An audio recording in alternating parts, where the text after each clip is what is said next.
Good morning. ગયા લેક્ચરમાં આપણે વિદેશ વેપારની પ્રવર્તમાન સ્થિતિ જોઈ હતી, એનું કોષ્ટક પણ જોયું હતું. હવે પછીનો સવાલ આવે છે, વિશ્વ વેપારમાં ભારતનો હિસ્સો. India share in global trade, એવું એનું અંગ્રેજી થાય છે વિદ્યાર્થી મિત્રો. વિશ્વ વેપારમાં ભારતનો હિસ્સો. તમે સમગ્ર વિશ્વની આપણે વાત કરીએ તો સમગ્ર વિશ્વની દ્રષ્ટિએ જોવા જઈએ તો ભારત વિશાળ દેશ હોવા છતાં વિશ્વ વેપારમાં ભારતનો હિસ્સો ખૂબ જ ઓછો છે. બીજી ભાષામાં બોલો ખૂબ જ નાનો છે. કારણ કે વિશ્વ વેપારનું કદ અને વૃદ્ધિ એટલી બધી ફેલાયેલી છે કે જેની અંદર ભારતનો વિશ્વ વેપારમાં હિસ્સો ખૂબ નાનો દેખાય છે. પરંતુ એક વિકાસશીલ દેશ તરીકે ભારત વિશ્વ વેપારમાં મહત્વનો ભાગ ભજવે છે. ભારતની પોતાની નિકાસો વધી છે, તેમજ જીડીપીમાં નિકાસનો ફાળો પણ વધ્યો છે. જીડીપી વિશે તમે વિદ્યાર્થી મિત્રો ધોરણ 11માં ભણી ગયા છે. ગ્રોસ ડોમેસ્ટિક પ્રોડક્ટ તરીકે ઓળખવામાં આવે છે.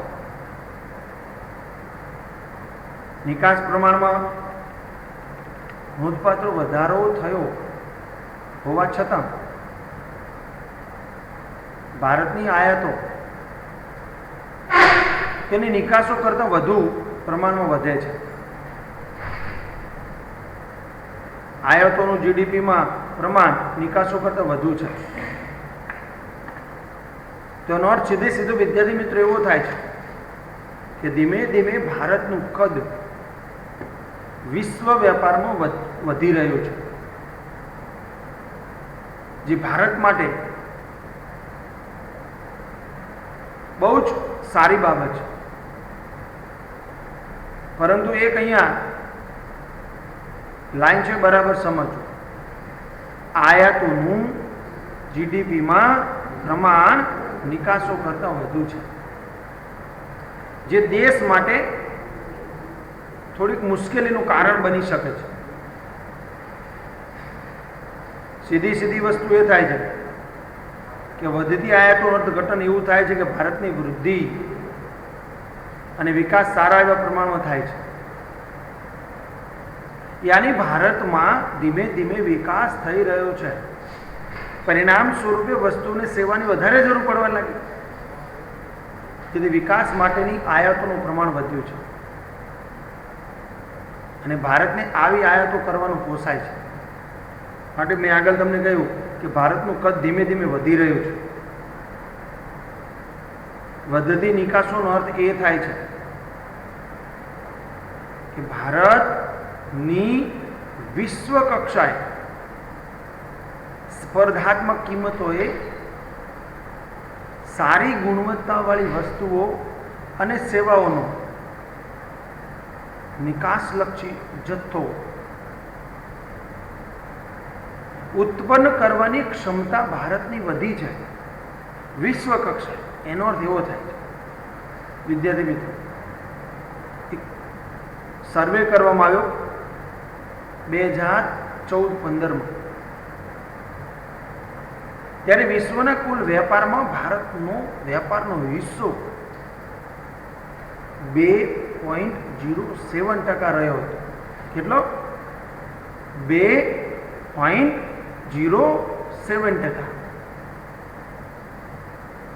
જે ભારતના વિકાસનું કદ દર્શાવી રહ્યો છે. કોષ્ટક જો વિદ્યાર્થી મિત્રો, વિશ્વની કુલ નિકાસોમાં ભારતની નિકાસોનો ટકાવારી હિસ્સો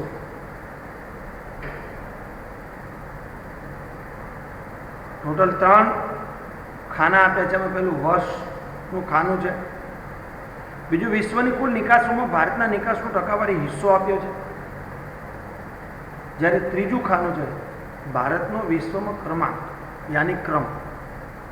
2005માં 0.9 હતો. વિશ્વમાં ક્રમ 29 હતો. 2010 1.5 19, 2012 1.6 19, 2013 1.7 19 અને 2014 1.7, યાની ક્રમ 19મો છે. ક્રમ એનો એ જ રહ્યો છે વિદ્યાર્થી મિત્રો, પણ વિશ્વ નિકાસોમાં ભારતનો હિસ્સો સતત વધતો માલુમ પડે છે. જો 0.9, 1.5, 1.6, 1.7, 1.7, જો કે 2013 અને 2014માં પ્રમાણ સ્થિર રહ્યું છે, પણ આ હિસ્સો સતત વધી રહ્યો છે. એ ભારત માટે સારી બાબત છે. વિદ્યાર્થી મિત્રો, સવાલ શું હતો? વિશ્વ વેપારમાં ભારતનો હિસ્સો. વિદ્યાર્થી મિત્રો, 2014-15 લખેલું છે, 2.07 એની નીચે અંડરલાઈન કરજો, અને 2014 જે વર્ષ છે એની સામે રાઈટ ક્લિક કરજો. કેમ કે એ આઈએમપી છે. એના પછીનો નેક્સ્ટ સવાલ આપણે એવો આવે છે કે ભારતના વિદેશ વેપારનું કદ, સ્વરૂપ અને તેની દિશા. ભારતનું કદ કેટલું છે, એનું સ્વરૂપ છે, અને ભારતનું અર્થતંત્ર કઈ દિશામાં જઈ રહ્યું છે, વિકાસ તરફ જઈ રહ્યું છે કે મંદી તરફ જઈ રહ્યું છે, એ બતાવે છે. Size, nature, direction of India's foreign trade. વિદ્યાર્થી મિત્રો, 3 વસ્તુ એક જ સવાલમાં છે. ભારતના વિદેશ વેપારનો પહેલો સવાલ કદ, બીજો સવાલ છે ભારતના વિદેશ વેપારનું સ્વરૂપ, અને ત્રીજો સવાલ છે ભારતના વિદેશ વેપારની દિશા. યાની સ્વરૂપ અને દિશા એક જ સવાલમાં હશે.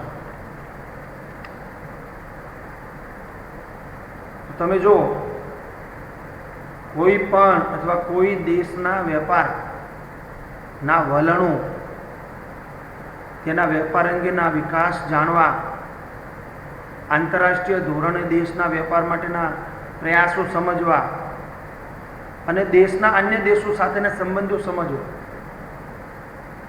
તેમજ દેશના ઘરેલું ઉત્પાદનની આંતરરાષ્ટ્રીય ધોરણે ગુણવત્તા અને હરીફાઈની ક્ષમતા તપાસવા માટે જે તે દેશનું, યાની ભારતના સંદર્ભની વાત કરીએ તો ભારતનું